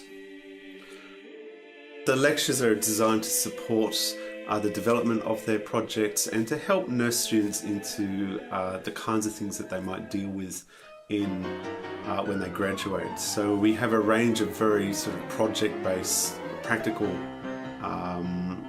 lectures from external guests who are leaders in the field, and these cover a range of areas from fundraising, how do you fund a project, how do you manage a project, how do you promote a project, how do you get a grant for a project, there's a whole range of kinds of lecture topics that we cover through the use of external professionals in the field. And indeed some of those professionals are involved in some of the assessment panels, so to help provide connections and linkage to industry. So most lectures have a component where we invite a guest who is currently working in the field that links in with that topic for the week, so we get real connection with the community and making, connections for the future. The great thing about these projects is that they're student-led and they're project-based learning. So throughout the process of delivering a project, the students learn a range of skills that will be useful longer term. These include, the whole conceptualization of a project, how to work in a group, how to manage group dynamics, and all the kinds of associated skills that surround a wonderful musical performance, whether it's practical budgeting kinds of questions through to legal questions around copyrights, whether that's around event management or production. There are so many sort of associated skills that come out of the delivery of their projects, which they can then take into future life with them. So the course also came about because we identified maybe a gap with some of the skills students were taking out into the profession. So there are many cases where for the first 3 years students are provided opportunities to do these concerts, but they don't actually take the responsibility to put them on themselves. So again, this is that bridge to make students really ready for the profession. We're also pleased that even only after a couple of years of this subject being in existence, that many of the connections that have been formed within these groups have already gone on to new sorts of musical bands, ensembles and music business startups. So it's really exciting to see the kinds of networks that are formed in a subject such as this then taken through into the professional community. It's great to see also that students are making connections between themselves and other students that they would not have actually come into contact. So you have contemporary musicians who are not even based in the same part of the building, meeting classical pianists and bassoonists and oboists, and coming up with these projects, which we help form these groups at the beginning of the year. But it also just creates these wonderful connections that they take on into the community after they're finished here and learn how to work with different types of musicians who have different skills. One of the things I've been really excited about with the projects is just how much original music has been produced by our students. It's not just coming from our composers, but from all of the student body having an opportunity to display their creative thinking. I wish a subject had been like this had have been available when I was a composer, because it's a real opportunity to work closely with musicians who are at the top of their game. There's no composition lesson better than being able to work directly with performers and see and feel your ideas under their fingers, through their breath, and to work collaboratively on getting the best possible music. It's a fantastic subject and we're really proud of what our students are producing. Hello everyone, my name is James Sana. I'm coming to you live from New York City, here to talk to you about how I ended up here. I graduated from the jazz program at the Conservatorium of Music in 2018, and now I've just graduated from the Juilliard School with a Masters in Music, studying under Mr. Winton Marcellus. I'm always grateful for my time at the con and the experience it gave me. I was always inspired by my teachers and my peers to become the best possible musician I could be while at the con. The curriculum and performance aspects were able to prepare me to be competent in many areas such as improvising, section playing, lead playing, and being able to perform in many different styles. I even had the opportunity to perform with the Conservatorium Symphony Orchestra in my time there, and it's safe to say I never would have made it to Juilliard or New York if it wasn't for my time at the con, and I'll never forget my 4 years there and what those years taught me. The environment at the school made me feel like I was part of a family, and the con was essentially my second home during my undergraduate. I'll always be grateful for all the teachers and students there, and I know the con will continue to produce world-class musicians for years to come. All my best to everyone back home. Hopefully I'll see you soon. Take care. Hi, my name is Lucas Shembry and I'm a Sydney Conservatorium of Music music education graduate from 2020. I currently work in rural New South Wales at Lightning Ridge Central School teaching music to students from kindergarten to year 12. If I think back to my time at the con and how it prepared me for my career as a music teacher, I think of the music education faculty and the prac opportunities they provide you at private, public and rural schools that prepare you for almost any educational context. I also think of the network I developed with other students and staff during my time at the con. If you're thinking about a career in music, there's no better place to study than at the Sydney Conservatorium. Thanks. Hi everyone, I'm Elena Katz-Chernin. I studied at the Sydney Conservatorium of Music quite a few years ago. It was composition and piano that I studied, and I made lots of friends for life. I learned lots of music there, I played lots of music there, and it holds a very special spot in my heart till today. Hi everyone, my name's Claire Edwards and I'm a percussionist and the Artistic Director of Ensemble Offspring. I'm also an alumni of the Sydney Conservatorium of Music, and I also teach percussion there. I'm taking percussion ensemble at the moment, and I've also worked over the years with lots of composers through Composer Performer Workshop. And indeed, it was my time at the con many years ago, meeting all those wacky composers that really got my career started on this trajectory of really focusing on new music and working with living composers. And I found it so exciting that I could socialise with performers and composers and make music and come up with ideas. And that really was the start of Ensemble Offspring and the start of my journey as a musician. And I have the Sydney Conservatorium to thank for that. I'm Roger Benedict and I'm the Chief Conductor here at the Sydney Conservatorium of Music. And I'm Elizabeth Scott and I am the Choral Director here at the Sydney Conservatorium of Music. So orchestra and ensembles program is fundamental to your study here at the Sydney Conservatorium. Music is a collaborative art form, and so we're here in order to make music together. So we take it very seriously and we make sure that it's a very absorbing and very engaging program for you. We have lots of orchestras, symphony orchestra, early music ensemble, modern music ensemble, choirs, and the idea is that you get used to playing in all these and performing in all these different settings. So that you become a really well-honed performer. One of the important things about studying music is learning to be incredibly versatile, and regardless of the instrument that you play or regardless of the degree that you're doing, you'll have a wonderful opportunity to be part of a number of different ensembles. Two of those are the choirs. We have a chamber choir, which is a smaller group for people that really want to pursue singing and may have experience at school in singing in choirs. And then we have the big choir that includes a large number of people, and we do wonderful symphonic works combining with some of the other ensembles, the orchestra, the symphony orchestra, for example, or the wind symphony or some of the jazz groups, and do a huge range of music, which is a wonderful thing to be part of. And with symphony orchestra, for example, you'll be working with me as a conductor, but also we have guest conductors, international guest conductors come. We work with composers on new works. We're even touring with the orchestra this year. We're going to UK and Germany, and touring is a regular part of our activity here. So the idea is to expose you to as much experience as possible to make you really great ensemble players. Not only do you have the opportunity of being part of a large ensemble, we also have some small chamber groups, such as the flute ensemble or the clarinet ensemble, and also the saxophone ensemble. So you can really focus on working with your group of instruments together. So with our orchestras, we work in 2-week blocks. The idea is a sort of hybrid between a student kind of way of working and a professional way of working. So we have 2 weeks where we rehearse fairly intensely. We have sectional rehearsals, and people from the Sydney Symphony will come in, or with Australian Chamber Orchestra, and help with that sectional rehearsing.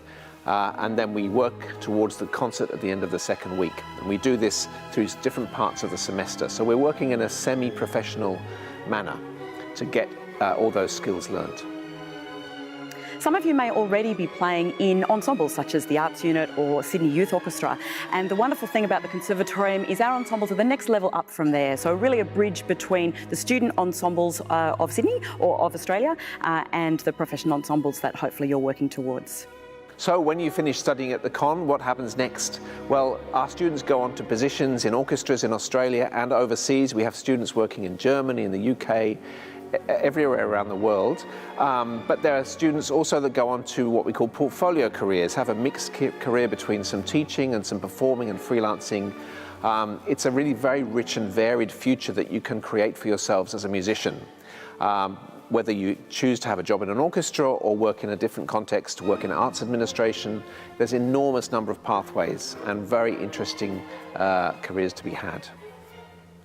Obviously, you're thinking about studying at the Conservatorium of Music because you love music, and making music is the pinnacle of that. And our ensembles program offers so many opportunities to make music. All of the other subjects that you will study at the Conservatorium all lead into this same area. So you're learning all of these skills through oral perception and solfege and musicology and music history that will all ultimately make you better rounded musicians, and that you'll be able to really improve your musicianship and your playing skills through our large ensembles.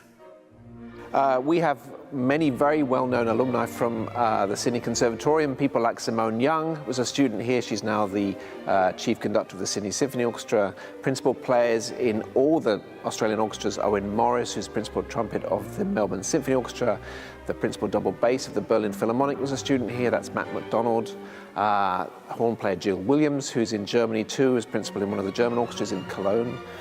So we have alumni all around the world spreading the good word about the Sydney Conservatorium.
so we're back live. Thank you for joining us for the SCM Open Day. I'm Professor Reid, the Dean of the Conservatorium, and beside me is Professor Matthew Hindson, who's my Deputy Dean. So, Matthew, what contact hours can be expected? Can I study part-time? Yeah, I mean, look, in this very busy time that we're in now, lots of students do part-time study. We're very flexible in that. We don't expect you to have to study full-time if you don't need to. In terms of the contact hours at the Conservatorium, it depends, changes from degree program to degree program. As I put in the chat, we do have an expectation though, Anna, that students are really committed to their degree, and if you're studying full-time, we'd expect at least 35 hours commitment every week. And that's in fact across the university. So, and we all know that great thing about doing a music degree, of course, is that 35 hours for lots of us, what's that? That's only a snippet, because we love it. And we want students who are self-motivated, who are really interested in really giving it everything they've got. So are the degrees flexible? Can I mix and match things in my degree? So within the degree programs, Anna, we've got these things called free choice electives, and we don't mind pretty much what you do in those. There's some limitations, but the great thing is in some programs there's heaps of free choice, and we don't mind what you do. So yeah, if you're interested, for example, in being part of an ensemble, or being in the choir, or doing another musicology unit, or maybe studying some composition units if you're interested, if you're a performer, if you've got the free choice, we certainly allow you to do that. So you see, what we're doing is asking the questions that you have asked, and we're going to try and get through as many as we possibly can in a rather Socratean framework, as we've already established. So I'll answer the next question. What happens if my predicted ATAR is lower than 70? Can I still receive an offer? And the answer to that is, well, kind of. 70 is our cutoff, so you wouldn't get a direct CASAS offer, for instance, in this round, but we will wait for your results to come out, and if your ATAR does become 70, then you'll get an offer in the main round. So don't panic, there's other things to help you out to get you here to the Conservatorium. If you find yourself in trouble, just please get in touch and we'll make sure that you know the exact options for your particular situation. And what about exchange opportunities, Matthew? What happens there? So lots of students choose to go on exchange, and Anna, you've been really active in getting exchange agreements for so many places around the world, through America, Asia, Europe. So typically students will go on exchange if they want to in their third year of study. And there may be some restrictions for some students, but it's a great thing that you can go overseas. And for example, I mean, I was signing off someone who's going to the Royal Academy of Music in London next semester. That's great. That's a great thing. And in fact, the other interesting thing about exchange overseas is that we have lots of opportunities to go between semesters. Yep. And like, I know that there's those two contemporary students who are going off to LA, having the LA experience really soon. Yeah.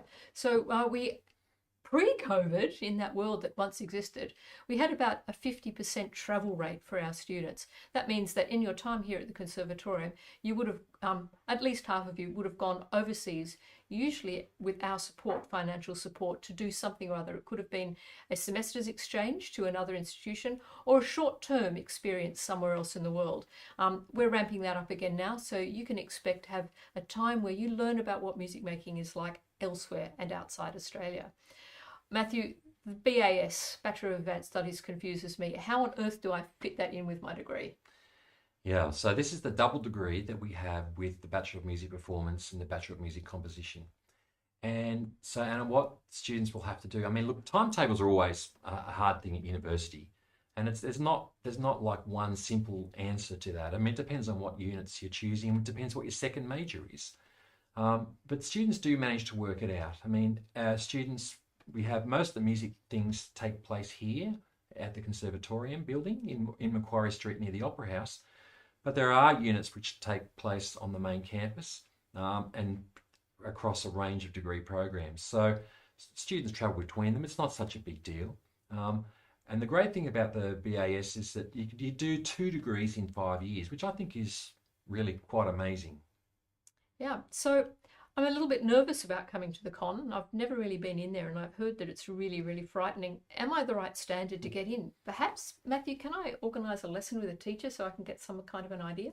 Indeed you can, and the best way to do that would be to contact the teacher directly, and the contact details are on the website. I'd say, I mean, look, the con has this reputation of being an elite institution, isn't it, Anna? Because it is. I mean, we want people who are the best. But I always say, I tell you what, if you don't do the audition, you definitely won't get a place here. There is that. So I always encourage people to have a go, and because we're in the auditions, we're looking for talent, we're looking for potential as well, and our staff are really good at spotting that. So part of our job is actually to help make you become an elite musician. I mean, you may not think that you're one to begin with, but you may have a passion for music, and that is in fact really important. And of course, there are some people who just will miss out this year, and we would say to you, try again. HSC year is a really, really frantic year. You've got so many things happening. So if you miss out at the con, do something else. And that is, do some other study if you like, go to some other institution if you'd want, go and work as a barista for a year and spend your time practicing and doing as many musical things as you can, and try again. If you miss out the first year and you've worked hard on your musicality, you're most likely to get in the second year. So give it another shot, give it another shot. Never give up on your musical dreams. That's a small piece of advice. Sometimes it's a bit confusing when you've got a portfolio to understand what it is you actually need to talk about in your interview. And pretty much the teachers will have looked at your portfolio and have heard what you've produced. So they're going to ask you about that. How did you come up with this idea? What gave you that way of dealing with that musical problem?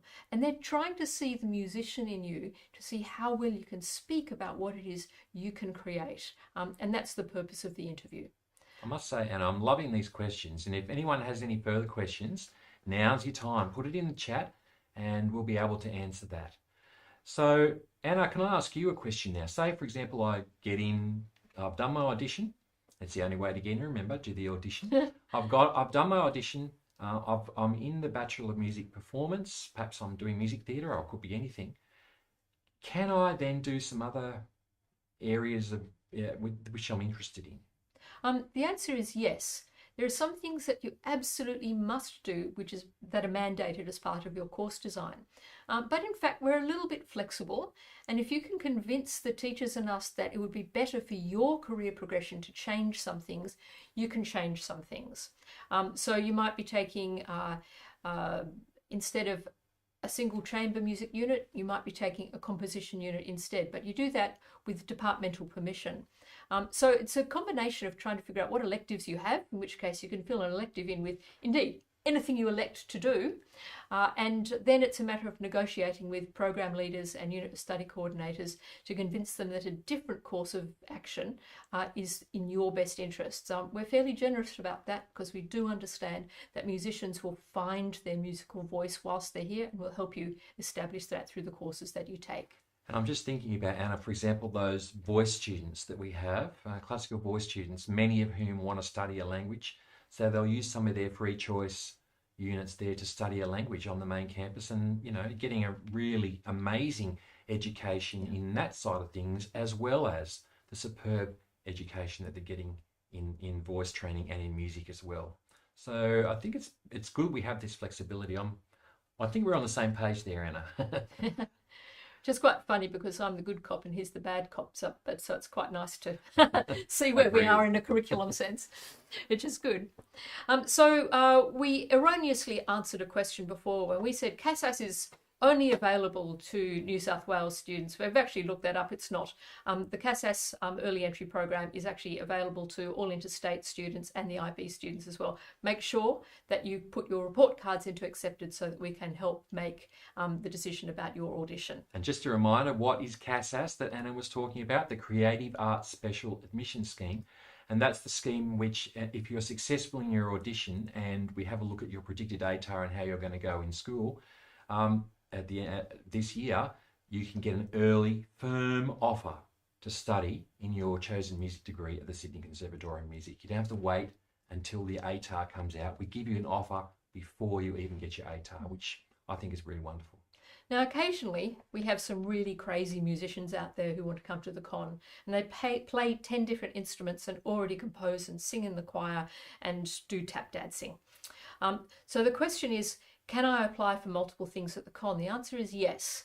If you can entertain the thought of doing multiple auditions, one on flute, one on violin, an interview for composition, then please put them down. How we help is that we help make that choice for you. It can be because you're a multi-instrumentalist that there's one that really stands out, and we'll say, flute's for you, we will offer you a position in the flute. Or it could be that in fact you're brilliant at everything, in which case we still leave the choice up to you by making you an offer in multiple streams. But you'll still have to choose one. And that's because we believe that the amount of effort and time that it takes to become a really full-fledged professional now needs a focus. Exactly. And our degrees are known within the university as specialist and professional degrees. So part of what you're doing in your degree is really becoming a specialist in that certain area. So you will have to choose, but again, if you've got some elective space, you may be able to follow through in some areas, those things you're interested in. And I don't know if you know the answer to this next question, I don't. Anna. So I'm going to hand it straight back to you before you've even heard what the question is. The next question is about music theatre, which is our new program, just started this year. It's going amazingly well, can I say? You see the students, what they do. And the question is, what's the balance between the singing and the dancing and the acting, the so-called triple threat? Well, the great thing is in our degree programs in music theatre is that they do all three. You're working, having your one-to-one voice lessons and your performance classes in music theatre style of singing. You'll also be doing acting every week, with acting classes with the professionals, and you'll be doing your dance classes with the Sydney Dance Company as part of that as well. So we take seriously the training that's required to become successful in music theatre, and we offer that to students. And I must say, Anna, it seems to be paying off really well. And you don't get out of all the hard stuff either. You still have to do the musicology and the theory and oral perception and all of the stuff that gives you the bread and butter ability to be able to be a good musician. So well, everybody does it, which is actually a really good thing. Yeah. So what if I get sick? If you are coming out for a live audition and all of a sudden you're isolated for COVID, don't panic. Please instead record your audition and upload it onto Excerpt. Let us know, of course, that you're sick so that we can make alternative arrangements. And if that does happen on your day and you're sick and you do it, then you'll be offered something in the main round should you pass. Don't panic yet. That's right. So it is really important that you get in contact with us as soon as you know what the situation is. And the email to get in contact with us is con.apply@sydney.edu.au. Now, Anna, look, part of your role as being the Dean is to bring philanthropy in to the Conservatorium, and that means providing funds to help our students. So we've got a lot of scholarships. Can you tell us about some of the range of scholarships that we have for our students? So when you come in, if you're a truly hotshot player, bearing in mind everybody's pretty hotshot when they come in, sometimes the teachers will recommend a merit scholarship, and so you would get a scholarship to support your studies if you were like the best violinist ever since Paganini. Others of you might be having to put your lives into somewhat financial jeopardy to come down here. You might be a regional student and have always lived at home. Maybe your family is in some form of financial stress. We have scholarships as well, which are called equity scholarships. People apply for those scholarships and we assess them, and then they help support your study. Let me say that we have very generous donors who really are interested in helping students from regional areas. So please let us know if you're from a regional area when you apply, and we'll make sure that if you're in trouble that we can try and help in the best way that we possibly can. And thanks to your efforts, Anna, I mean, we do have a lot of scholarships available. I think we're one of the highest. We've got them, I think, the second most scholarships in the whole university available to students. Yeah.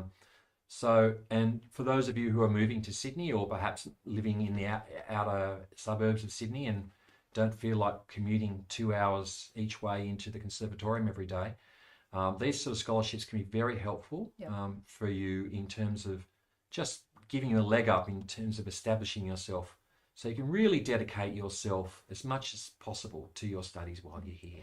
Many of the university colleges also have scholarships for musicians and students from regional areas. So if you're needing to locate, now is the time to look up the university colleges sites, because now is the time that they're seeking auditions from musicians to be part of their schools in order to be able to support your accommodation needs. So have a look at some of those as well. Yeah, and look, can I tell a story about me? I grew up in Wollongong, south of Wollongong actually, and I received my offer to come study at the University of Sydney, and I thought, I'm going to sit on the train for 5 hours a day? No. So I went to a residential college, St John's College at Sydney Uni, and it's really great because, I mean, the con's a friendly place, but if you're moving from somewhere to Sydney, if you move to a college, you have sort of ready-made group of friends that, again, I'm still in contact with them all these years later. So accommodation can be a big thing for people if they are moving to Sydney. The colleges, I would recommend them. Or there's also other university accommodation as well. So that's a good thing.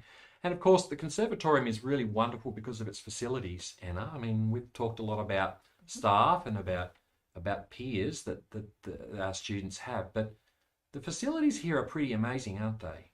They certainly are. Most students will ask us, is there somewhere I can practice on campus? And there is. There are 90 rooms that are dedicated to student rehearsal, and we've got 9 recording studios for those of you who like to sit with technology in your room. Some of you will come into the Conservatorium with instruments you've had since you were 12 years old and are inadequate. We can manage to let you loan at pretty much no expense really good instruments while you're here until you have enough funds to get your own. So instruments, space, place, we're very, very well set up to support your studies. Indeed. And for those of you who are accepted to come here, you've done your audition and you've done your portfolio and interview and you receive the offer. It's a good question coming through. Are you able to defer your studies for a year? Yeah, well, the answer to that is yes. Once you've accepted your studies, you can also defer that study for 1 year. Take a typical gap year and travel a little bit and grow. We would ask, however, that you keep practicing, keep writing, because it's always embarrassing to have been the top of your game once you've applied this year, and then next year, after you've had your gap year, to have all of your skills disappear. So if you're heading overseas, take your violin with you. If you're going to sit on a beach in Maui, make sure that you have your music composition material with you. Take your voice with you if you're a singer. Try not to go backwards. Try to at least maintain your standard before you return to us and start again. Yeah, that's really important, Anna. You got to, because you don't want to come after you deferred and be way behind everybody else, because part of the reason why we audition you in the first place is to make sure you have the skills to succeed in the degree. So we're not going to let you in if we don't think that you're going to be able to succeed and grow. So if you just let everything go for a year, well, you'll have a hard time when you come back. Now, another question about if you're not doing the Bachelor of Advanced Studies, is there room in the degree programs for non-musical subjects? And look, so if you go to the Conservatorium handbook and you look up the degree program you're interested in, you'll see these amazingly useful tables relating to the degrees, which are called the grids. And in that, it tells you how much free choice you have. And as we've been saying, we don't mind how you spend that free choice. You can do some other music units, or you can do units from what's called Table S at the university. So if you decide to spend some of your electives doing a language or doing maths or doing physics or doing banking or whatever it is you're interested in, we don't mind if you do that. In fact, lots of people are interested. So the great thing is if you have those free choice units, you can use those on whatever you like. We don't mind. Mm-hmm. So somebody's asked how many students there are at the con. Well, let me tell you, when I was an undergraduate here, we took 36 students every year, and we had 150 students overall. Put a 0 at the end of each of those now. Each year we take about 360 students, and we have fluctuating somewhere between 1,200 and 1,300 students here at the moment. And that's actually quite good, because it's nice to be able to network with a lot of people doing a lot of different things. When we have a large community, it means that we can have more performance activity and a larger variety of those things. But the best thing is that the quality is extraordinarily high, which means that you'll be able to rub shoulders with people who really increase your own capacity. So remarkably, with 1,300 students, the university still considers us a small faculty. So we still get a very much more personalised attention than you would if you were doing business, for instance. So welcome to our large community. Absolutely. And Anna, we've had students from other degree programs come here and do some music units and say, you know what, this is the first time that the lecturer has actually known my name. Yeah. Because we know everybody here. It's really a good community, and that's I think that's really important in terms of your experience about going to university. So it's very exciting to get the note that you've been accepted and you've passed your audition. What happens after that? Well, okay, so you'll receive your offer, and then the university will open up the offers portal for you to accept that offer. Now, I'm not sure exactly when that happens. Do you know? It changes for which period you come into, but generally speaking, you can expect it to be in November. And when that happens, you've got to remember that getting the offer and accepting it doesn't actually get everything done. You've actually got to go in and enroll in the subjects that you need to take in first year.